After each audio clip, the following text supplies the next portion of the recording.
Ayan guys, yan yung gulong ko. Ito yung kinuha ko ngayon dito sa company. Sa ibang kumpanya. Ito yung kinuha ko ngayon guys. So, yan yung karga ko ngayon. Yung aking gulong medyo malambot na. So, yan ang kinuha ko ngayon guys. Marami. Isang building. So, yan ang kinakargaan ko. Maliit ang nasasakyan.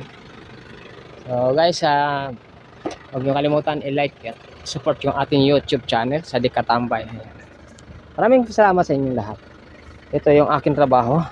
Labas-pasok guys sa kumpanya. Deliver, pick up at ito yung aking dala-dala kanina. Ngayon, ito yung dala ko kanina. Ngayon naman, ito yung dala ko ngayon. Maraming salamat po guys sa inyong pag-support. Sa Dikatambay, huwag nyo kalimutan i-like at i-share po sa inyong community. Thank you guys.